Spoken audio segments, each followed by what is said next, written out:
嗱，Casus 啦，其實最近咧都非常之多新玩具推出嘅。咁其實繼之前啦，咁佢都推出咗一部啦非常之高性能嘅 P9 戰勝宮殿之外啦嚇，咁啊又出過一套咧極高性價比咧，咁啊仲要支援咧光學唱頭嘅一個黑膠唱放啦 ePhone Low Plus 嘅。咁其實喺串流嘅部分咧都有一啲新嘢出嘅喎。咁啊今日咧同大家咧介紹嘅呢一台啊，咁啊佢哋都足足係用咗諗都有2年時間啦嚟到開發嘅一部咧網絡交換器啊，咁啊亦即係我哋成日所講嘅 Switch 啦嚇，咁佢個型號咧就係印咗喺度嘅，就係 E-Wave。好啊，咁其實當你咧一眼望到呢一部嘅 Switch 咧，其實都會俾佢呢一個重金屬嘅外表啊，同埋加埋咧呢一排啊滿布開關掣機械式開關掣嘅呢一個外形咧所吸引你嘅。咁啊到底咧呢啲咁嘅開關掣啊，咁有啲咩作用啊？咁同埋喂呢一部 Switch 咧到底有啲乜嘢與別不同嘅設計咧？咁樣其實今日呢一集咧一同大家咧介紹嘅。咁我哋馬上去片。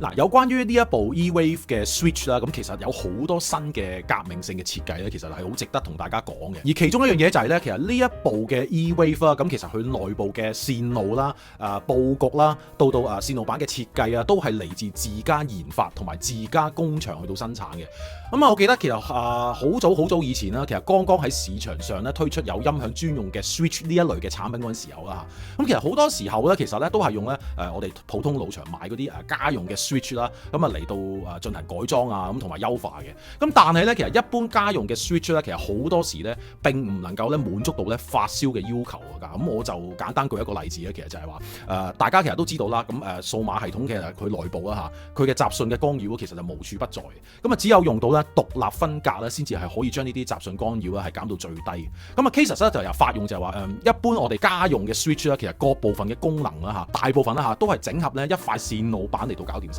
咁啊導致其實內部嘅雜訊干擾非常之嚴重啦嚇。而當你咧打開呢一部 E-Wave 咧，你會見到咧其實廠方係好有心思咁樣咧，將裏邊嘅部分咧主要咧分做5個部分。咁包括係啲咩咧？咁包括就係咧佢嘅 OCXO 嘅 clock 啦，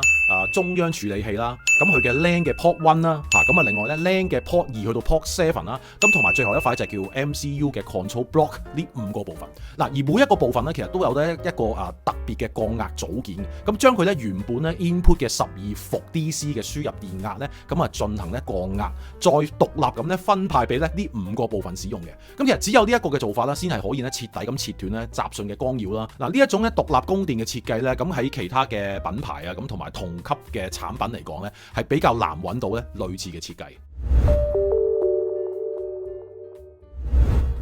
咁啊嗱，作為我哋呢啲咁嘅裝備 L 啦嚇，咁啊其實通常啦，咁有件新嘅器材，咁我哋都係會問啊，喂，裏邊到底用啲咩 chips 啊，喂，用啲咩電容啊等等啊咁樣。咁當然啦，咁而影響咧一部 Switch 最核心關鍵嘅其中一個部分咧，咁其實自然就係喂佢用啲咩 clock 啊，或者裏邊用啲咩晶陣啊咁樣嘅。咁而呢一部嘅 E-Wave 嘅 clock 嘅部分啦，咁其實就係用咗一粒嚟自美國嘅 Cornell Winfield 嘅一粒25 MHz 嘅高精度恆溫 OCXO 晶陣咧嚟到負責。嗱，咁啊其實講起 OCXO 啊，咁其實唔講大家未必知。就係話，我哋成日講嘅話，喂，你部機用緊 OCXO 又好，或者呢部用緊 TCXO 都好啦。咁其實你咁樣講咧，就未係夠好全面嘅。咁啊，因為點解咧？其實作為呢一類嘅晶陣啦，其實世界各地都有好多唔同地方廠家都有生產嘅。咁啊，包括係美國啊、俄羅斯啊、中國內地啊、日本啊，甚至乎台灣都有做咁樣嘅。咁其實當中咧，咁亦都有質素有參差啦咁樣。而普遍咧被發燒界啦咁公認為其實質素同埋佢嘅穩定性係最高嘅其中一間廠家咧，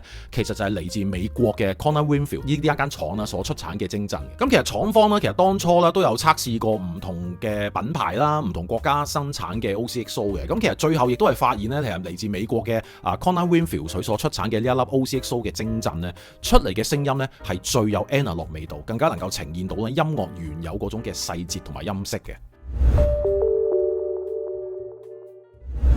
咁啊嗱，記得我上年啦喺德國慕尼黑音響展啦，跟住當時其實外觀上其實都令到我咧留下幾深一刻嘅印象咧，就係佢呢一個非常之 iconic 嘅面板啦，仲要佈滿咧8個啦嚇咁啊機械式嘅開關嘅，你係可以咧根據翻你嘅需要啦，咁手動關閉啦嚇一啲唔使用嘅一啲閒置嘅 LAN port 嘅。嗱，點解會咁鬼麻煩咧？要咁樣嚟到手動開關咧？咁樣唔係用一個電子屏幕咧撳兩嘢咪可以熄鬼咗佢咯咁樣？嗱，其實咧根據翻咧廠方嘅研究啦，其實一啲啲閒置嘅RJ45 port 位咧，其實係會產生一啲我哋叫串擾或者電子雜訊嘅。其實透過咧一啲電子嘅開關咧，基本上係唔能夠徹底咁樣去切斷呢啲閒置位置同埋主機板嘅聯繫嘅。其實只有係利用咧呢啲嘅傳統嘅開關咧係先至係可以咧徹底咁樣去切斷聯繫嘅。嗱，反而咧回歸基本步咁利用翻啦傳統嘅呢啲機械式嘅開關咧，熄咗一啲閒置嘅位置，咁出到嚟咧，其實背景音樂中背景嘅寧靜度係真係參天共地嘅。嗱，對於咧屋企裏邊咧，其實有多個網絡裝置嘅使用者嚟講啦，其實 E-Wave 嘅內部咧，其實咧就係內建咗一個我哋叫做Audio Priority 嘅 QoS，咁或者我哋中文咧就叫做音訊優先管理系統啦。嗱，呢個管理系統咧，其實係可以咧自動咁識別咧 E-Wave 咧將佢嘅工作咧優先放喺咧串流音樂嗰部分嗰度嘅。咁即係假設間啦，咁同時間啦，屋企可能你又聽緊串流音樂啦，咁而或者你屋企人咧又睇緊4K 嘅電影嗰種嘅串流嗰陣時咧咁 E-Wave 嘅內部系統咧係會自動咁識別並優先咧處理翻咧音訊嗰部分嘅數據，咁確保咧你嘅串流音樂嘅數據咧永遠係不受間斷啦或者係延遲嚟影響嘅。嗱，呢部 E-Wave 嘅操作方法非常之容易啦。咁首先呢部 E-Wave 咧係需要用到一個咧 DC 嘅12伏 1A 嘅獨立供電咧嚟到驅動嘅。咁雖然啦，跟機梗係附送咗一隻電子牛啊，咁但係啦，當然啦，你想提升佢嘅整體效能嚟講啦，咁建議係可以咧同時間啦轉用翻同廠嘅，譬如呢一部 P6 嘅線性供電啦，或者係 P9 都得嘅。咁而喺機背啦，咁你會見到咧有8個嘅 RJ45 嘅 port 位啦。咁當然啦，喺 LAN 嘅世界唔會分輸出或者輸入噶啦。咁但係由於呢一個 port 1呢個1號呢一個嘅插位咧，佢係獨立咧，係採用咗一個咧隔離設計，咁所以咧1號呢一個位咧，廠方咧係強烈建議俾咧總龍嚟到使用嘅。咁其實我自己都試過咧，咁係真係幾有效嘅。1號位咧，當你大海咧插入去嘅話咧，背景係真係特別係寧靜。好啊，咁而其他嘅位置咧，你就可以咧自由去選擇啦、配搭咁樣嘅。咁我同大家啦分享翻呢部 E-Wave 我自己嘅聽感啊。咁其實 around 即係1萬蚊上下咁呢啲價位嘅 Switch 咧，其實我都玩過幾部咁樣嘅。咁呢部 E-Wave 俾我個感覺係啲咩咧？佢係特別着墨喺咧嗰種嘅音樂感啦，咁同埋人聲嗰種嘅豐潤度，同埋嗰種嘅我哋所講嘅肉地嗰方面。嗱，咁其實一開聲微煲啦，我自己駁咗落去啦嚇。咁你可能會稍略為嫌嗰種嘅 3D 感唔夠強勁。咁但係當你咧其實一路插住去煲啦，佢咪煲咗24個鐘之後啦嚇。咁其實成個音場啦、3D 嘅立體感咧，其實都翻晒嚟嘅。咁而且咧呢一部嘅 E-Wave 令我最深刻嘅印象係啲咩咧？咁佢嘅背景嗰種嘅寧靜度，